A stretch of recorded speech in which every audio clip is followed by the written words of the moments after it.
Hi friends, education for all channel में आप सभी का हार्दिक स्वागत है।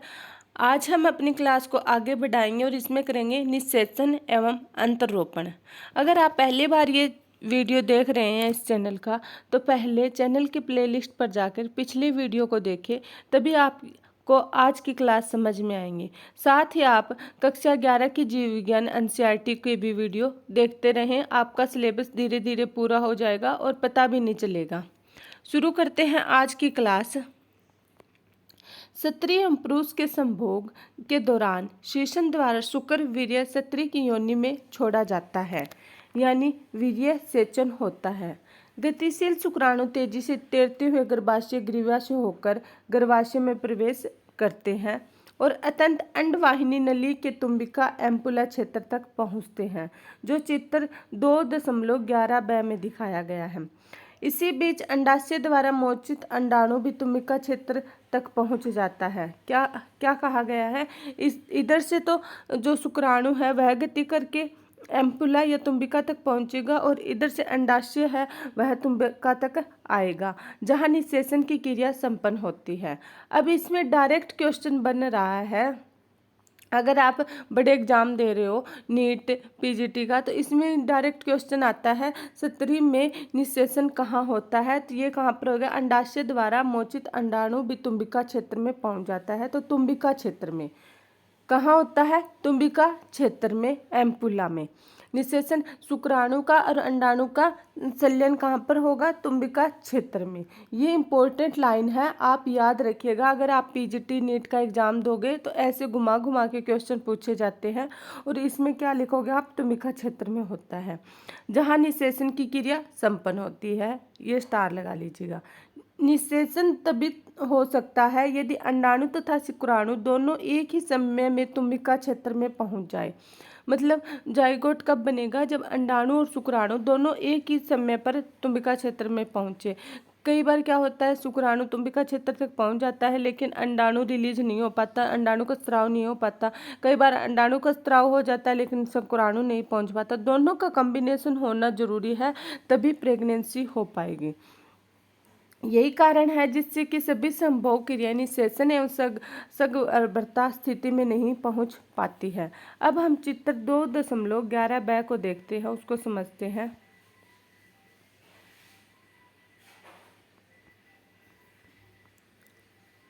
ये क्या दिखाया गया है, इसका तुम्बिका क्षेत्र। तुम्बिका क्षेत्र कौन सा होगा, ये वाला। ये वाला क्या बोला जाएगा, तुम्बिका क्षेत्र। और इसमें अलग अलग स्टेज दिखाई गई है। जब स्पर्म और अंडाणु का आपस में संलयन होता है, फिर उनके अलग अलग स्टेज दिखाई गई है कि कैसे वो विकसित होकर एक भ्रूण में परिवर्तित होता है। आगे देखते हैं।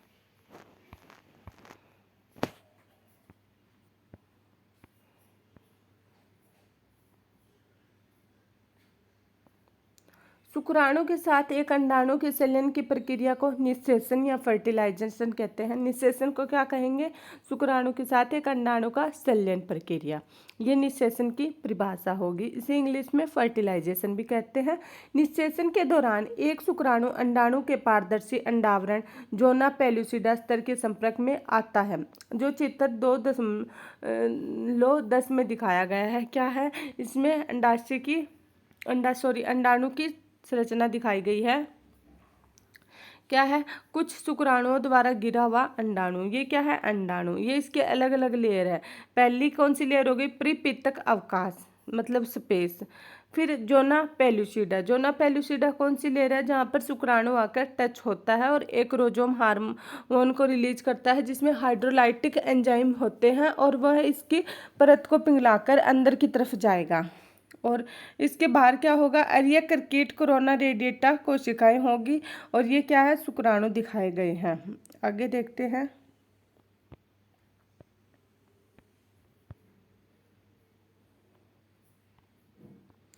और अतिरिक्त शुक्राणुओं के प्रवेश को रोकने हेतु उसके उक्त स्तर बदलाव प्रेरित करता है। इस प्रकार यह सुनिश्चित हो जाता है कि एक अंडाणु को केवल एक ही शुक्राणु निश्चेषित कर सकता है।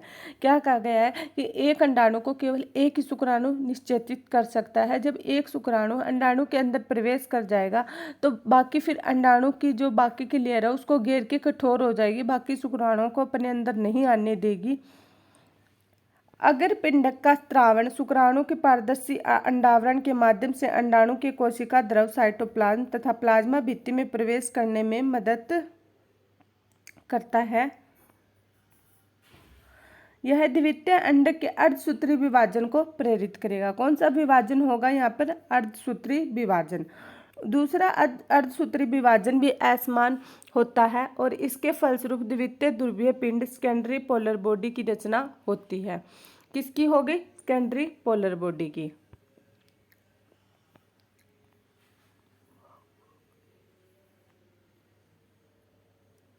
एक अगुणित अंडाणु डिंबाणु प्रसू या ओटिन बनता है।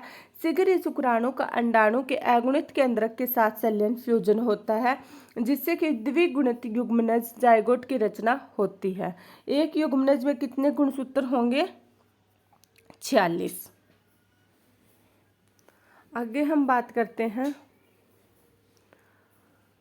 हमें यह ध्यान में रखनी चाहिए कि इसी चरण में शिशु का लिंग निर्धारण यानी लड़का लड़की का होना निश्चित हो जाता है। आइए देखें यह कैसे होता है। जैसा कि आप जानते हैं कि स्त्री में गुणसूत्र स्वरूप XX होता है। स्त्री में क्या होंगे गुणसूत्र के रूप में? सारे जोड़े XX के रूप में, तथा पुरुष में XY होता है। पुरुष में XY कौन सा होगा? अंतिम जोड़ा होगा। बाकी इससे पहले वाले सारे क्या होंगे? XX, लेकिन जो अंतिम जोड़ा होगा वो क्या होगा? XY। इसलिए स्त्री द्वारा उत्पादित सभी अगुणित युग्मकों अंडाणु में X लिंग गुणसूत्र होंगे और स्त्री के द्वारा कौन से होंगे? जो उत्पादित अंडाणु उनमें सब में X लिंग गुणसूत्र होंगे, जबकि पुरुष युग्मकों शुक्राणुओं में लिंग गुणसूत्र या तो X या Y लिंग गुणसूत्र होते हैं। मतलब उससे X भी आ सकता है और Y भी आ सकता है। इसलिए 50% शुक्राणु में X लिंग गुणसूत्र होते हैं और दूसरे 50% शुक्राणु में Y लिंग गुणसूत्र होते हैं। इसलिए पुरुष एवं स्त्री युग्मकों के संलयन के पश्चात युग्मनज में या तो XX या XY लिंग गुणसूत्र की संभावना होगी। यह इस बात पर निर्भर करेगा कि X या Y लिंग गुणसूत्र वाले शुक्राणुओं में से कौन अंडाणु का निषेचन करता है। जिस युग्मनज में XX गुणसूत्र होंगे वह एक मादा शिशु मतलब लड़की का रूप धारण करेगी, जबकि XY गुणसूत्र वाला युग्मनज नर शिशु लड़का के रूप में विकसित होगा। स्पष्ट शब्दों में क्या कहा गया है, एक बार फिर से रिपीट करते हैं। स्त्री की जो गुणसूत्रों की श्रृंखला होती है वो XX होती है, जबकि पुरुष के गुणसूत्रों की श्रृंखला होती है वो XX होती है। लेकिन जो सेक्स क्रोमोजोम होता है मतलब लिंग क्रोमोजोम होता है, लिंग गुणसूत्र होता है, उसमें अंतिम कौन सा होगा? XY। इसलिए पुरुष के गुणसूत्र में X का स्त्राव भी हो सकता है और Y का स्त्राव भी हो सकता है। अगर फीमेल का तो X होगा ही, फीमेल तो हमेशा X रिलीज करेगी। अगर मेल X रिलीज करता है तो दोनों मिलकर क्या बनाएंगे? XX, जो एक लड़की को पैदा करेगा। और अगर फीमेल X होगी, अगर मेल आदमी Y रिलीज करता है गुणसूत्र तो क्या बनेगा? यहाँ पे XY गुणसूत्र बनेगा जो एक लड़के को पैदा करता है। तो इसमें स्पष्ट शब्दों में कहा गया है लड़का या लड़की होना पुरुष पर निर्भर करता है, न कि महिलाओं पे। आप गुणसूत्र प्रतिमानों के बारे में और अत्यधिक विस्तार से जानकारी अध्याय 4 में सीख सकेंगे। इसी कारण कहा जाता है कि वैज्ञानिक रूप से यह कहना सत्य है कि एक शिशु के लिंग का निर्धारण उसके पिता द्वारा होता है, न कि माता के द्वारा। आगे समसूत्री विभाजन विदलन क्लीवेज की शुरुआत तब हो जाती है जबकि युग्मनज अंडवाहिनी के संकीर्ण पथ स्थमज से गर्भाशय की ओर बढ़ता है। जो चित्र 2.11 में दिखाया गया है कि पहले 2 सेल होती है, 2 से 4 बनेगी, 2 सेल होती है, 2 से 4 बनेगी, 4 से 8, 8 से 16, 16 से फिर आगे कोरक पुट्टी या तुतक ऐसे बनेगी। ये डायग्राम दिखाया गया है। और फिर लास्ट में एक ये बन के यहाँ पर किसके अंडाशय जो गर्भाशय के साथ चिपक कर अपरा का निर्माण करेगा, और फिर एक पूरे भ्रूण में जब वो शिशु में विकसित हो जाता है तो बाहर की तरफ आ जाता है, बाहर निकल आता है, और बच्चे का मतलब विकास बाहर होने लग जाता है 9 महीने के बाद।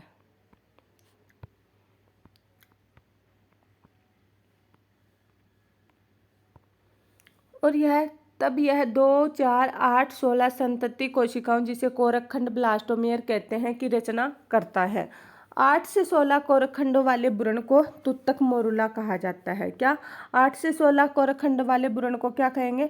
तुतक या मोरुला, जो चित्र 2.11 ई में दिखाया गया है। मोरुला का चित्र कौन सा होगा? 2 ई में दिखाया गया है। ये क्या है? मोरुला या तुतक।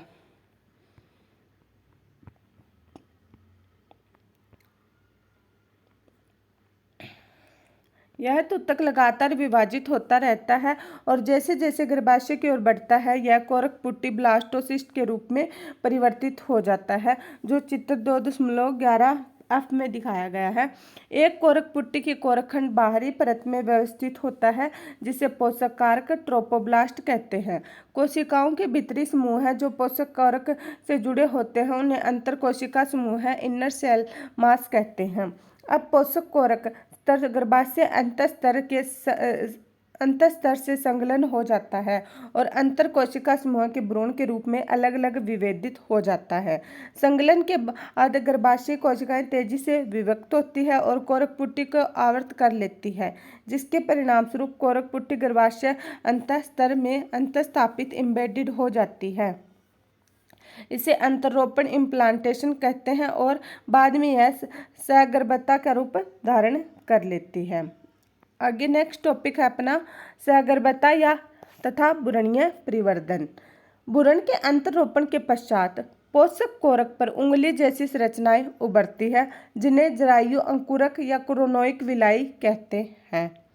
क्या कहा गया है? अंतरोपण के पश्चात पोषक कोरक पर कैसी होगी? उंगली जैसी संरचनाएं, और उधर गर्भाशय के स्तर पर भी उंगली जैसी संरचनाएं होंगी। दोनों आपस में लोक बना लेंगी और एक अपरा का निर्माण करेगी, और फिर उससे बच्चे को पोषण मिलता रहेगा और बच्चा पेट में विकसित होता रहेगा। ये जरायु अंकुरिक गर्भाशय ऊतक और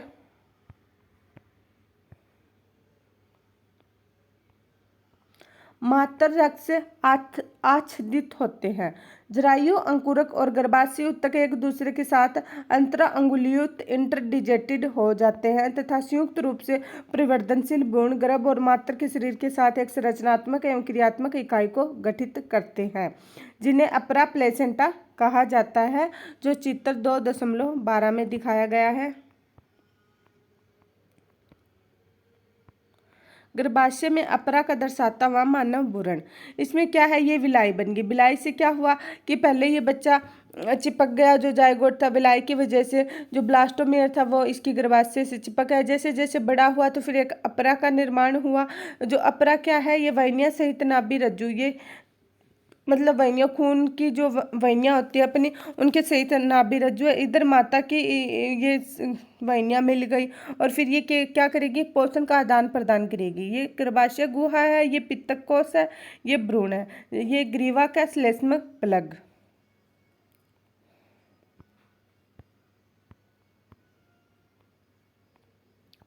अपरा भ्रूण को ऑक्सीजन तथा पोषण की आपूर्ति एवं कार्बन डाइऑक्साइड तथा भ्रूण द्वारा उत्पन्न उत्सर्जी एक्सक्रीटरी अपशिष्ट पदार्थों को बाहर निकालने का कार्य करता है।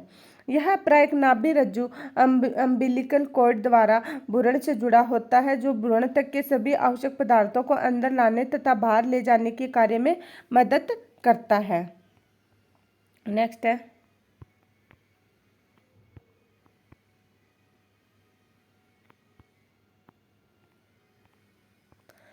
अपरा अंतःस्रावी ऊतक का भी कार्य करता है और अनेक हार्मोन जैसे कि मानव जरायु gonadotropin, human chorionic gonadotropin, HCG, मानव अपरा lactogen, human placental lactogen, HPL, estrogen, progesterone आदि उत्पादित करता है। क्या करता है? ये हार्मोन का विस्तार करते हैं।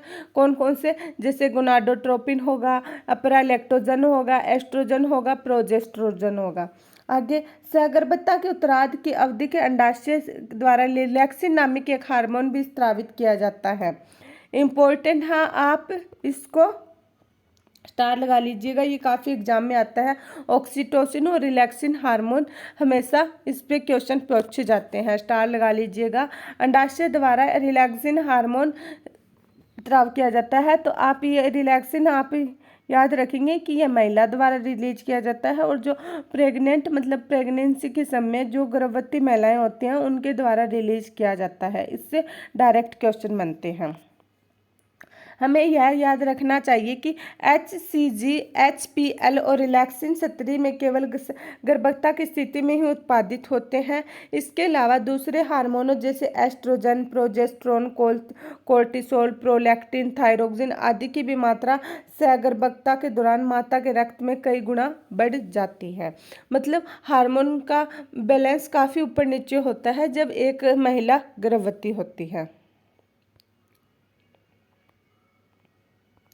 इन हार्मोनों के उत्पादन में बढ़ोतरी होना भी भ्रूण वृद्धि, माता के उपापचय क्रियाओं में परिवर्तनों तथा सहगर्भता को बनाए रखने के लिए आवश्यक होता है।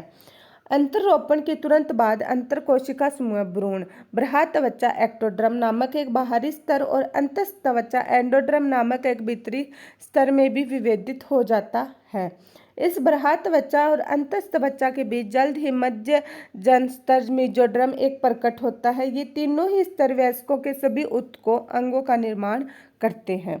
यहाँ यह उल्लेख करना आवश्यक है कि इस अंतरकोशिका समूह में कुछ निश्चित तरह की कोशिकाएं जैसे स्टेम कोशिकाएं, स्टेम सेल्स कहते हैं, समाहित रहती है, जिनमें यह क्षमता होती है कि वे सभी अंगों ऊतकों को उत्पन्न कर सकती है।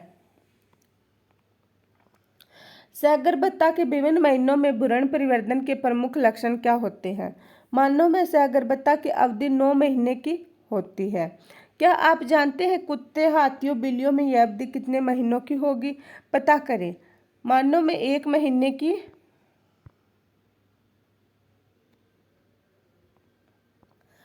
सहगर्भता के बाद भ्रूण के हृदय निर्मित होते हैं।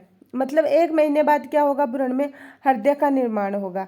एक बढ़ते हुए भ्रूण का पहला संकेत स्टेथोस्कोप से उसके हृदय की धड़कनों को ध्यानपूर्वक सुना जा सकता है।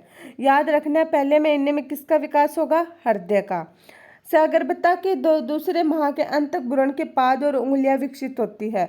दूसरे माह में क्या होता है? पाद और उंगलियों का विकास होता है। 12वें सप्ताह पहली तिमाही के अंत तक लगभग सभी प्रमुख अंग तंत्रों की रचना हो जाती है। पहली तिमाही पर सभी प्रमुख अंगों की रचना हो जाएगी। उदाहरण के लिए पाद, ब्रहा, जनन अंग अच्छी तरह विकसित हो जाते हैं। मतलब 3 महीने तक का बच्चे से पता लगाया जा सकता है कि लड़की है या लड़का।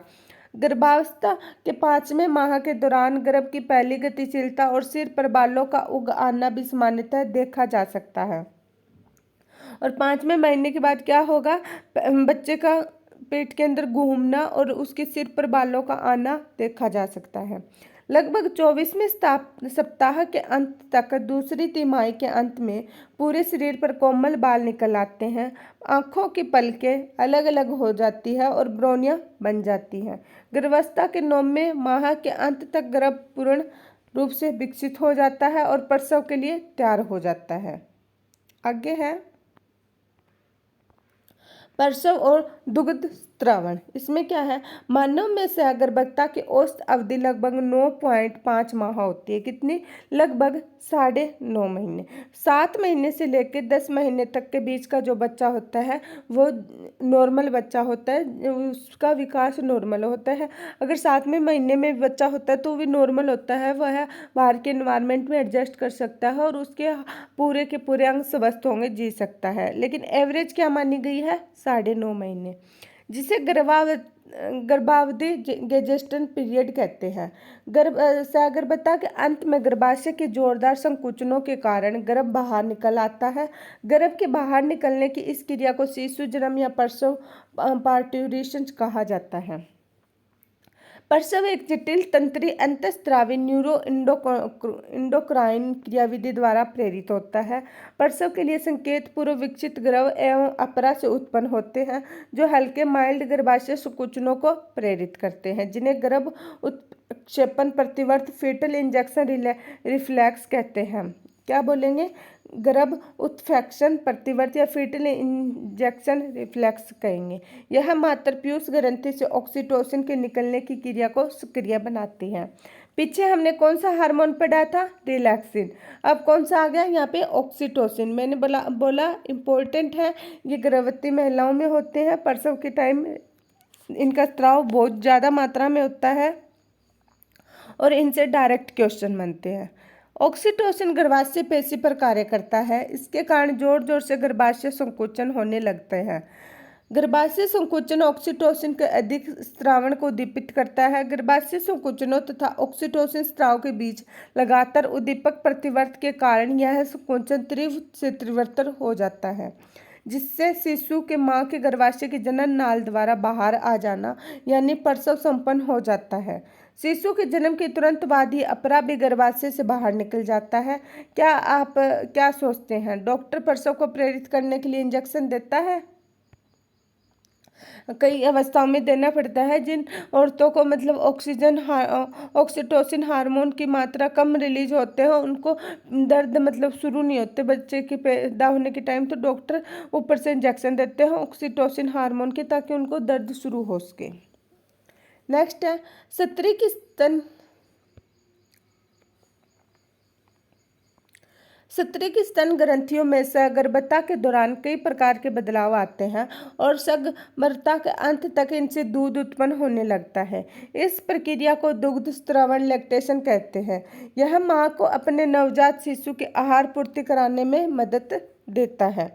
दुग्ध स्रावण के आरंभिक कुछ दिनों तक जो दूध निकलता है उसे प्रथम स्तन्य या खीस कोलेस्ट्रॉम कहते हैं, जिनमें कई प्रकार के प्रतिरक्षी एंटीबॉडी तत्व समाहित होते हैं। क्या कहा गया? जो पहला दूध होता है उसमें कई प्रकार के एंटीबॉडी होती है, मतलब वह बच्चे के लिए बहुत ही ज़्यादा इम्पोर्टेंट है, जो नवजात शिशु में प्रतिरोधी क्षमता उत्पन्न करने के लिए परम आवश्यक होते हैं। एक स्वस्थ शिशु की वृद्धि एवं विकास के लिए प्रसव के बाद आरंभ के कुछ माह तक शिशु को स्तनपान कराने की सलाह डॉक्टर देते हैं। इसके साथ ही अपना ये अध्याय यहाँ आज समाप्त होता है और कल हम नेक्स्ट अध्याय करेंगे। जाने से पहले ईमानदारी से वीडियो को लाइक, चैनल को सब्सक्राइब एंड शेयर जरूर कर दें, क्योंकि आपके सपोर्ट के बिना यह चैनल कभी ग्रो ही नहीं कर पाएगा। इसमें +1 का पूरा सिलेबस हो गया, +2 का चल रहा है, लेकिन इसमें सब्सक्राइबर बहुत ही कम है। तो कृपया करके ज़्यादा से ज़्यादा चैनल को शेयर करें, ताकि हमें भी पढ़ाने में मोटिवेशन मिले। अगर बहुत ज़्यादा स्टूडेंट होते हैं तो बोर्ड पे पढ़ाने का हमें भी मौका मिलेगा। थैंक यू, धन्यवाद।